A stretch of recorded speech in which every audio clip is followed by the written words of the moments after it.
Here once again is James Delligpole. You're listening to the Delligpole podcast with me, James Delligpole, and my very special guest, Tommy Robinson. So, Tommy, you gave me a nice cue in that last section, because I think this is quite an interesting point. My theory, and this was borne out by the recent elections in Italy, the people who voted for Five Star, people who voted for what's the other party? The League. The League.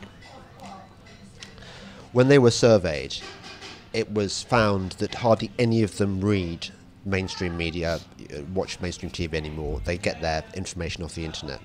And I think this is where we're going. Here we are.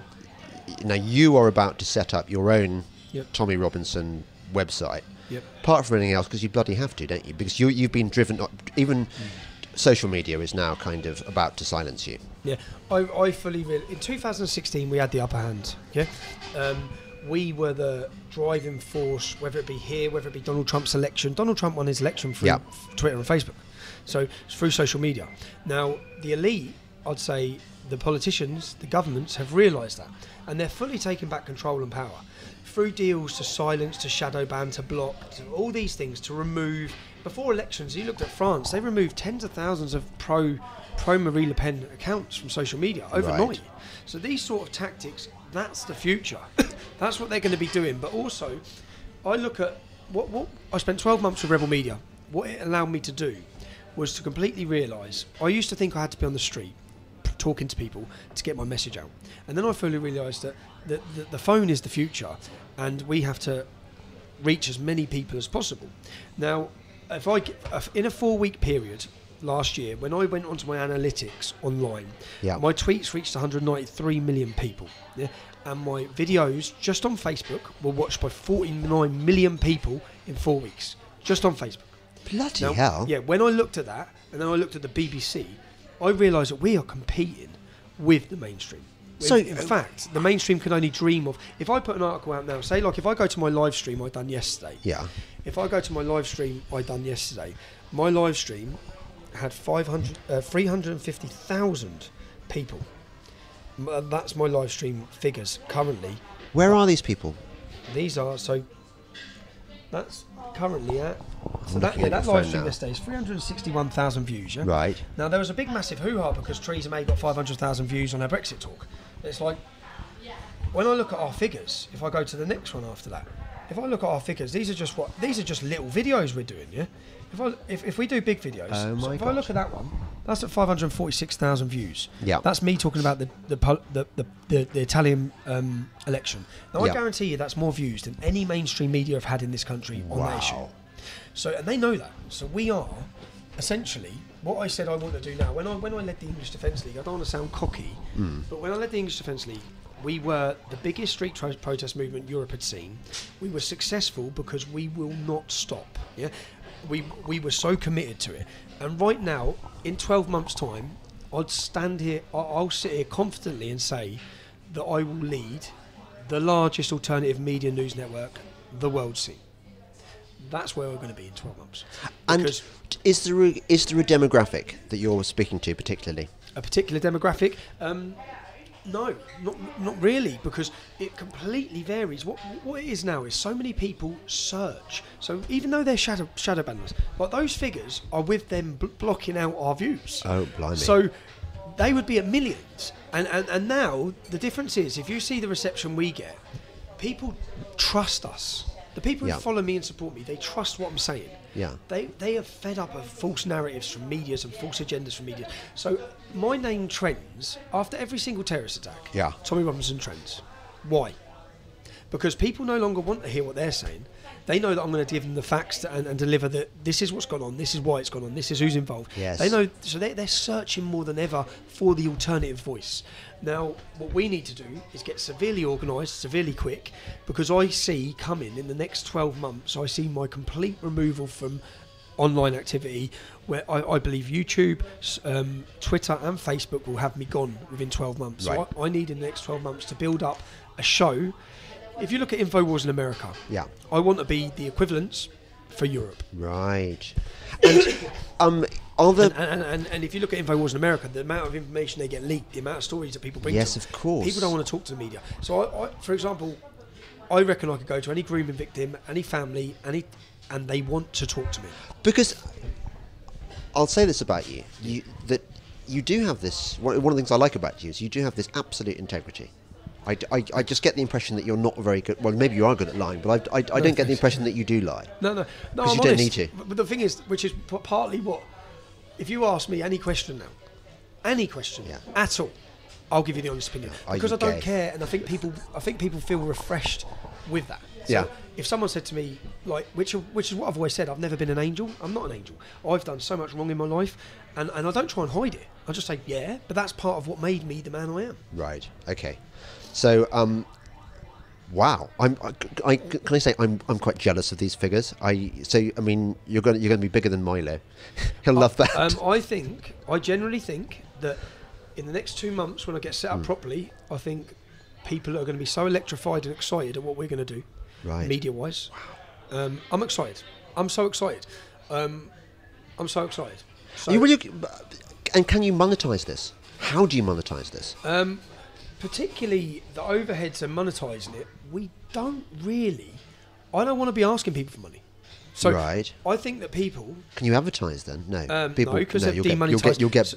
So they've demonetised everything. I think in about. I'm ready right now. PayPal have just frozen my account, and they're going to give me the answer in 72 hours. I think they're going to close me down. So I foresee. This is where I see it going. I foresee in the next few years to come, our bank accounts will be closed. Any way of operating that we want to operate, they're going to come down on and make tight and make hard and make impossible. Do I need to monetize it? I think the general public, in fact I know, the general public, when they see what we produce, I'm not going to beg people and tell people you have to pay for this. I want everyone to watch it for free. Right. But I want to say to them, if you value what we're doing, if you value the work we're bringing you, then please support us. And just off that, which is what I'm telling people now. And to be honest, like say for example, this Christmas, I don't need to make millions of pounds. I don't want to make millions of pounds. I don't need to. Yeah, I've had 2 successful books. This Christmas, I went out to repay. You know how many people have supported me over the years?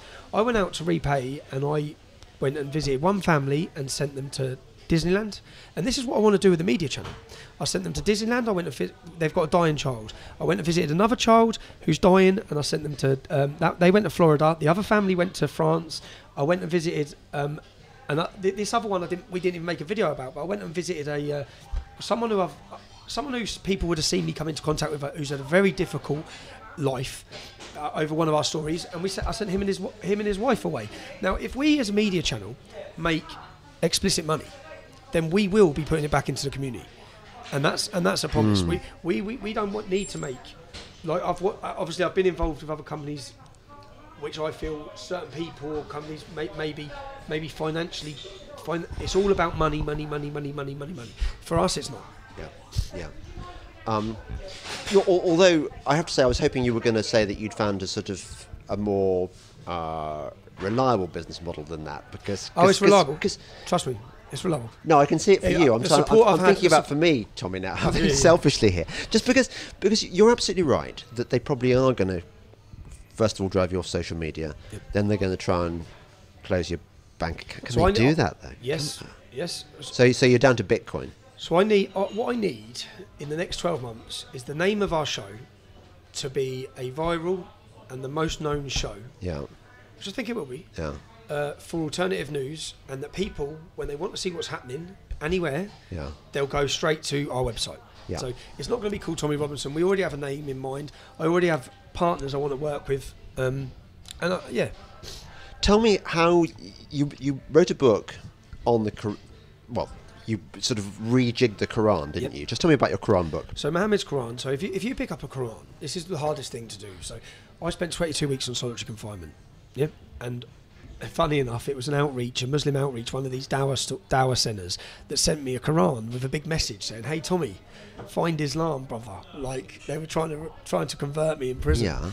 So I took the Quran and I dissected it. You must have been quite good. You're quite familiar with it by the end of that. Yeah, well, I was, because I had nothing for 22 weeks. So I took the book, and what I did is, it's impossible to make sense of, because it's like an encrypted book. Because one thing Muhammad says one day is next to something else he says 20 years later.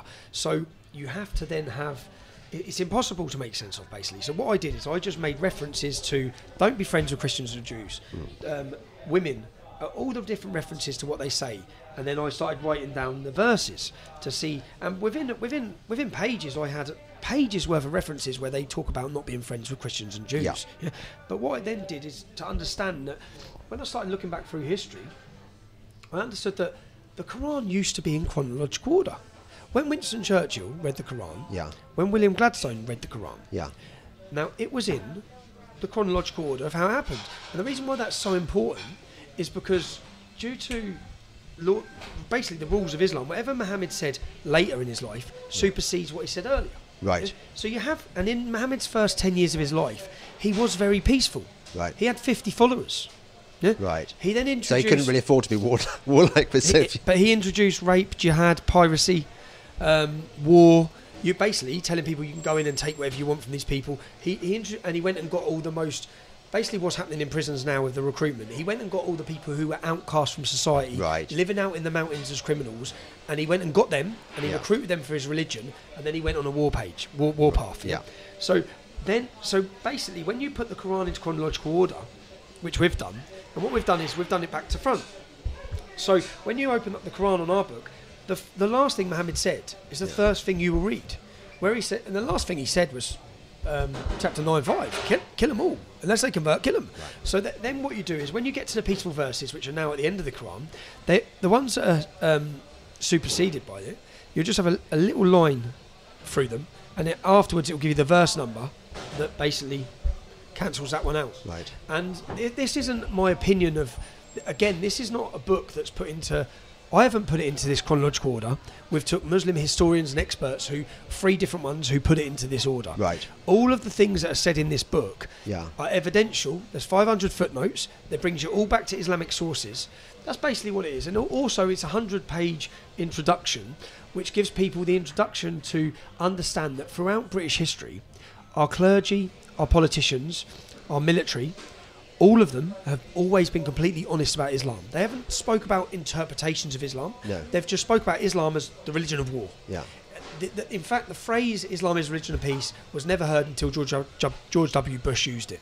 So George W. Bush, after September 11th, come out and said Islam is religion of peace. Doesn't that say it now, that so lie, much? That lie has spread around the world, and what we call it is the great lie, and we say that we've entered into an era of deception where our political leaders and the people who govern our countries, whose duty it is to inform the public, are actually deceiving the public as to what this is. How many copies have you sold? Tens of thousands. Right. So, did you have any problem getting the money from that? No. They froze the money. So the first week, who's they? PayPal. In the first weekend, we sold over 8,000 books. Right. Now, which took it straight to number 1, and they froze the money, and it took us 3-4 months to get the money out of them. But we got the money. So from that book, what I was so happy about is that so many people are educating themselves on Islam. And when you read this book, what I would say is, this is the evidence. This isn't Tommy Robinson's opinion. Yeah. This is collected together, an academic work with Peter McLaughlin, of evidence to what Islam is, of evidence to all the history. Like, for example, Sir William Gladstone held the Quran above his head in Parliament and said there will never be peace on this earth so long as we have this book. This book is a violent, cursed book. Yeah. There are statues of Sir William Gladstone as one of our best leaders of this country ever across our capital city.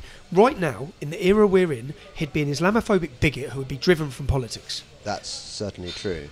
And Winston Churchill in the River Wars. Yeah, in the River Wars. But the only reason why, so if you look, we're contaminated in Britain, whereas Polish leaders, Hungarian leaders, Czech Republic leaders, they're all speaking openly and honestly to their public about Islam. Eastern Europe, the countries that haven't got large Muslims, and also, but why? Communism. Because they've experienced communism, so they know what it's like to lose freedom. Yes, exactly. Our generation don't know. You see what we think. This is what this is what really worries me. We think this is life. We think that this is in Europe's history. This era we're in right now of peace. Yeah. It's never been happened before. Well, look, I know what my